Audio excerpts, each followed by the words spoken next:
जोहार इस धरती के मूल मालिक मूल बीजू को नमन जोहार। साथ ही साथ विधानसभा 150 से दूर दराज से पधारे हुए मुखी मुदीर वडील और युवा जवान और हमारी माता एवं बहनें सबको तहे दिल से जोहार नमन। साथ ही साथ हमारे पूर्वजों की जो तस्वीर लगी है सामने उनको भी तहे दिल से जोहार नमन। साथियों, आज कुंडला ग्राउंड में जो ऐतिहासिक प्रोग्राम रखा गया है वो प्रोग्राम इसलिए रखा गया है कि दक्षिणी राजस्थान में 75 साल के बाद में या आजादी के इतने साल बीत जाने के बाद में कहीं न कहीं दोनों सरकारें रही, लेकिन इन दोनों सरकारों की नाकामी की वजह से आज हम लोगों को तीसरे मोर्चे के रूप में आना पड़ा। तीसरे मोर्चे के रूप में हमें भारत आदिवासी पार्टी के तौर पे आना पड़ा। आप सब लोग जानते हैं कि हमें तीसरे मोर्चे पर क्यों आना पड़ा, क्योंकि दक्षिणी राजस्थान में जितने भी प्रत्याशी जीतकर जाते हैं, लेकिन यहाँ की जनताओं का, यहाँ की जनता की पैरवी नहीं करते हैं। बारी बारी से गए, लेकिन दक्षिणी राजस्थान की जनता को कहीं न कहीं अनदेखा करा। तो साथियों, हम किसी पार्टी के विरोधी नहीं हैं, हम सिर्फ सिस्टम के विरोधी हैं। अगर ये सरकारें दक्षिणी राजस्थान में अच्छा काम करके दिखाती, यहाँ की जनता को बढ़िया आश्वासन देती, सारा काम करती, तो हमें तीसरे मोर्चे के रूप में आने की कोई जरूरत नहीं थी। क्योंकि आज दक्षिणी राजस्थान में आज ऐसी घड़ी आकर खड़ी हो गई है कि इस जनता की आवाज को सुनने वाला कोई नहीं है। इसलिए हम लोगों को एक नया विंग खड़ा करना पड़ा, और वो नया विंग है भारत आदिवासी पार्टी। सबसे बड़ी कमजोरी इनकी क्या रही मैं बता दूं आपको,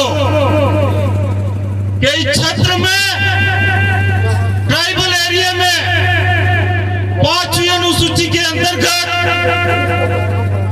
आदिवासियों का जो हक था, जल जंगल जमीन और इन पहाड़ों का अधिकार आदिवासियों का था, लेकिन इन लोगों ने हमारी आवाज को दबा के रखा। अगर ये लोग 5वीं अनुसूची के बारे में आवाज उठाते और इस सिस्टम को इस धरातल पर लागू करते, तो हमको आने की जरूरत नहीं पड़ती। दूसरी बात है कि ट्राइबल एरिया में जनसंख्या के अनुपात में आरक्षण 100% लागू होना चाहिए, लेकिन किसी भी सरकार ने ये बात भी, बोले विधानसभा हो या फिर संसद या लोकसभा हो, वहां कभी इन लोगों ने आवाज नहीं उठाई। क्योंकि हमारी मुख्य मांगे यही है, अगर जनसंख्या के अनुपात में कोई भी सरकार अगर आवाज उठा लेती और हमारा धरातल पर 100% आरक्षण लागू हो जाता, तो हमको आने की जरूरत नहीं पड़ती। तीसरा बिंदु है कि आदिवासियों ने आजादी के बाद में या देश को आजाद करने में महत्वपूर्ण योगदान दिया। बोले जनजातीय आंदोलन हो या देश को आगे आजाद कराने का आंदोलन हो, उसमें भी महत्वपूर्ण योगदान दिया, लेकिन आदिवासियों का कहीं इतिहास में नाम तक नहीं मिलता। क्यों नहीं मिलता है कि यहाँ के जितने भी गूंगे बहरे अनपढ़ जो नेता जाते हैं, हमारे आदिवासियों के इतिहास को उजागर करवाते नहीं है। चौथा बिंदु है कि भोमट का राजा राणा पुंजा भील हल्दी घाटी के युद्ध में लड़ झगड़ कर महाराणा प्रताप को वीर शिरोमणि महाराणा प्रताप का दर्जा दिलाया। लेकिन आज दोनों सरकारें गई, लेकिन पांडरवा की मेरपुर की धरती पर वहां से उन्होंने जन्म लिया। लेकिन हमारे दादा परदादा भी जानते हैं कि कभी राष्ट्रपति आने वाले थे, वहां पर मूर्ति लगने वाली थी, लेकिन इन गूंगी बेरी सरकारों ने हमारे पूर्वजों की मूर्ति स्थापना नहीं करी, इसलिए हमको आना पड़ा। और राणा पुंजा भील का इतिहास पहले तो 4-5 लाइनों में पढ़ा जाता था, आज तो किताबों से भी हटा दिया गया है। तो महत्वपूर्ण हमारा एक एजेंडा है कि कोई भी उम्मीदवार भारत आदिवासी पार्टी से जीत कर जाता है, आदिवासियों का इतिहास शिक्षा के क्षेत्र में हमारे इतिहास में जोड़ा जाए और हमारे बच्चों को पढ़ाया जाए, क्योंकि हमारी आने वाली पीढ़ी पूछेगी कि आदिवासियों का इतिहास क्या था, हमारे पूर्वज क्या थे, हमारा अस्तित्व क्या होगा। ये कमजोरी इनकी वजह से रही, इसलिए हम लोगों को भारत आदिवासी पार्टी के तौर पर हमको आना पड़ा। हमें आने का कोई शौक नहीं था। अगर आज भारत आदिवासी पार्टी से जुझारू, पढ़े लिखे और होशियार दिनेश जी पांडे अगर विधानसभा में जाते हैं, तो मैं इनको भी कहना चाहूंगा कि जो मूलभूत जो हमारे अधिकार है, जो हमारा इतिहास है, आपको अगर कोई भी बात दबाने की कोशिश करे, फिर भी आपको टेबल खकड़ा के कहना होगा कि हमारा आदिवासियों का आरक्षण बचना चाहिए, आदिवासियों का इतिहास बचना चाहिए।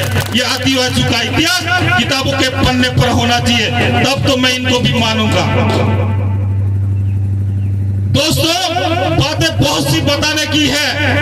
आर्टिकल 244 पैरावन में यह कहा गया है कि इस धरती का मूल मालिक, मूल बीज आदिवासी है।